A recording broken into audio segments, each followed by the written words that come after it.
kulanti wanaagsan asxaabay meel kastood naga daawanaysaan kusoo dhawaada barnaamijka waxaynu kusoo qaadanaynaa wararkii ugu waaweynaa ee soo kordhay intaynu kala maqneen. raalli ahaada xoogaa waa hargabsanahay, waxaa laga yaabaa codka inaadan maxaa ku dhacay israadaan odaygi marka intaas waa idinka raaligelinaya. ilaahay caafimaad ha keeno.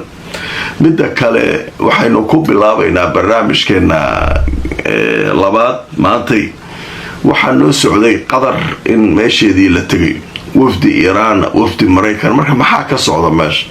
adduunkao dhan isweydiinay qadaray maxaa kaa socda meesha, si marka adduunka wixii qadar ka socday loogu faahfaahiyo. waxaa goordhow shir jaraa'id qabtay afhayeenka wasaaradda arrimaha dibadda ee qatar. haddaba warbixintiisa oo kooban wixii uu sheegay afhayeenka ayaanu halkan idinkula wadaagaynaa. afhayeenka wasaaradda arrimaha dibadda ee qatar waxa uu yidhi kulamada farsamada ee u dhexeeya washington iyo tahraan ma joogsan, way socdaan. afhayeenka wasaaradda waxa uu yidhi witkof iyo koshner waxay joogi doonaan qatar si ay ula kulmaan dhexdhexaadiyaasha ugana wada hadlaan horumarka wadahadalada laga gaari karo. haddaba kulamada farsamada ee u dhexeeya washington iyo tehraan ma joogsan ayuu yidhi, dhexdhexaadiyaashuna waxay ka shaqaynayaan sidii ay u fududayn lahaayeen. lacagta iiraan ee la xanibay oo ahayd in la sii daayo hadda waxay ahayd $6 bilyan weli looma wareejinin dhanka tahraan. arrinta lacagaha la xayiray waxay la xiriirtay horumarka wadahadalada u dhexeeya washington iyo tahraan. wareejinta lacagaha la xayiray ee iiraan waxay labada dhinac ku heshiin doonaan wadahadalada marinka hormus, habka dib loogu furayo iyo dib u soo celinta marin howleedka ayaa iyana miiska saaran oo markaa laga xaajoon doonaa. afhayeenku wuxuu sidoo kale sheegay waxaan la shaqaynaynaa ayuu yidhi saldanada cumaan oo markaa iyaduna qayb ka ah marin biyoodka hormus, si markaa marinka uu noqdo mid nabadeed. mudnaanta qatar waa badbaadada marinkaasi biyoodka hormus sidii ay maraakiibtu u mari lahaayeen. haddaba waxaan ka mahad celinaynaa ayuu yidhi afhayeenka wasaaradda arrimaha dibadda ee qatar ka qaybgalka ay ka qaybgalayaan, in markaa ay diyaar u yihiin inay haddii la waco ay nadiifinayaan oo ay miinooyinka ka saari doonaan faransiiska marinbiyoodka. marka meesha waxaa la yidhi moogtahay maxaa ka socda meesha? wax naf leh uu afhayeenku hadda sheegay ma jiraan. wax walba waasaan nimankii meesha jooga miis arkeen maya. iiraan hore u sheegtay nimankanu ma arkay tiri lacagta naga maqan gacanta noogu shuba, aan ku heshiinay. lacagtii iiraan ma loogu shubay? maya. arrintii marinbiyoodka hormus nimanku intay sacag fariisteen ma ka wada hadleen? maya. wax walba waxaa looga baxay oo afhayeenku nooga baxay. wax walba way dhammaanayaan, wadaxaajoodayaashu hawshu way wadaan, shaqadu way socotaa. laakiin maxay tahay newsku muxuu? marka meesha waxaa ka cadaa la leeyahay weli wax miro dhal ah oo kulamada kasoo baxa male. inkastoo la leeyahay kulamada iyo wadahadalkaba berito arbacaa ayay maaragtay si fiican loo gudagali doonaa. marka laba ajandaa isbarbar socota.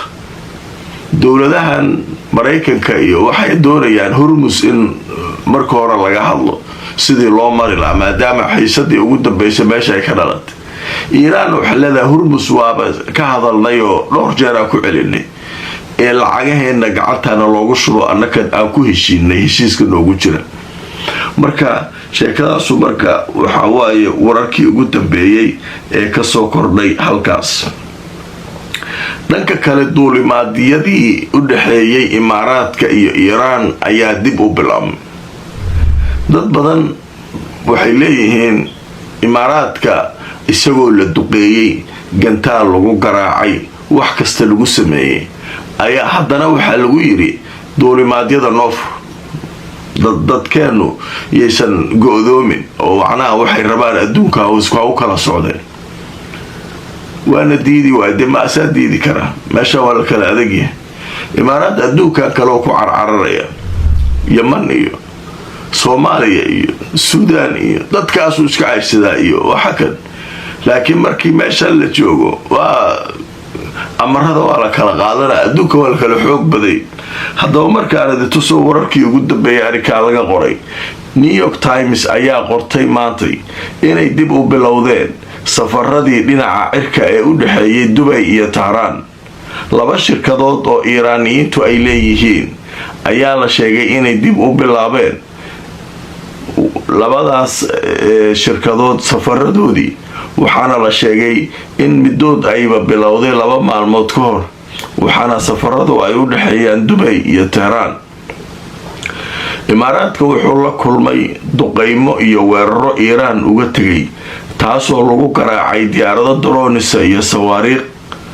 waxaana la sheegay in ay Imaaraadku ahaayeen kuwii ugu badnaa marka laga soo tago Israa'iil ee Iiraan ay ku garaacday gantaal iyo diyaarado drone haddana si fudud ayay Imaaraadku ku aqbaleen in Iiraaniyiinta diyaaradahooda ay tagaan Dubai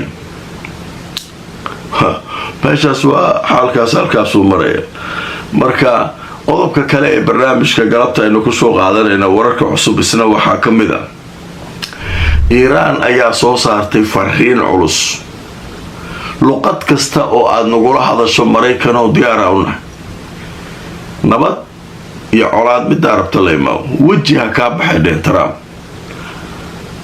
waji la imaw warnimo yahow dagaala noo ballanayna dheh waa isku baabaynay ama nabada noo ballanay nabada siday tahay u qaadano waxa aan saxeexnay aan meel marin maxay tahay waxaan maanta oo dhan saas la isaga soo daba wareegay Iiraan ayadiyaa furka toorato xanaaqsanaadeen haddaba markaan idin tuso wararkii ugu dambeeyay sheekada Iiraan laga qoray wasaaradda arrimaha dibadda ee Iiraan ayaa waxay tiri ma jiro talaabo Mareykanka uu qaado oo aanan ka jawaabi doonin wasaaradda arrimaha dibadda Iiraan waxay leedahay dhammaan tiirarka nidaamka ayaa ka qayb qaata go'aan qaadashada nabadda iyo dagaalka iyo wada hadallada hadda socda intaba ku guuldareysiga Mareykanka ee ku aadan u hoggaansanaan la'aanta shuruudaha heshiiska isfahamka shakil aan weyn ayuu keenay ma jiro tallaabo Mareykanka oo uu qaado oo ahaata nabad ama colaad Iiraan way ka jawaabi doontaa waxaan fulin doonaa ballanqaadyadeena ku saabsan heshiiska isfahamka ilaa inta dhinaca kale uu sidaas si la eg isaguna u samayn doono haddaba waxaan rajaynaynaa ay yiraahdeen wasaaradda arrimaha dibadda Iiraan in saamaynta kulanka Washington uu fududayn doono hirgelinta heshiiska si dhaba waa heshiiska isfahamka waxay yiraahdeen iyo warha ka baxo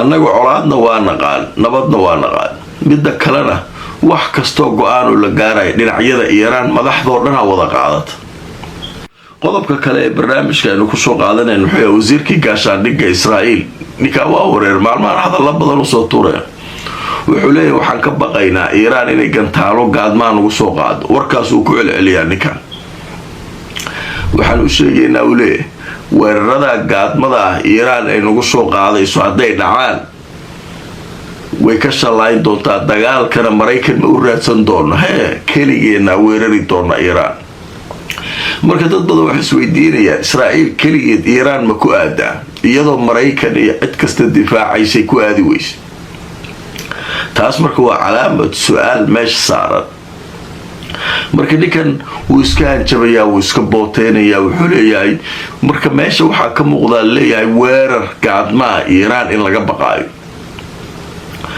ama labay mid tayleyn dadka wax falanqaynaya Israa'iil iyadaa rabta Beirut inay weerarto kadibna way ogtahay Iiraan inay soo weerarayso taas way ka digeen marka taas macaga badnaa leeyahay maadaama Mareykanka uu yiri heshiisna ay Washington ku soo saxday suuragal ma laakiin waxay ka baqayaan waxay tahay maadaama ayatullaahigii la dilay horena waa idinku sheegay wiilkiisina oo hadda xukumo Iiraan odayina aan weli la aasin u fiirsada in gantaalo gacadma ah Israa'iil lagu dhufto oo madax waaweyn Israa'iil laga dili doore ka baqayaan alle marka arrimahaas oo dhan way isku dhex jiraan waa arki doonaa wixii soo kordha barnaamijkayga labaad waa naga intaa asxaabay mar kale waxaan ka cudur daaranaynaa iska hargabsanahay maanta xoogaa codka ayaa iga xarxaran waana dadaali doonaa insha Allah inaan bal inta aan soo gudbin karno barnaamijyada idin soo gudbino inta aan mar kale kulmayno asxaabay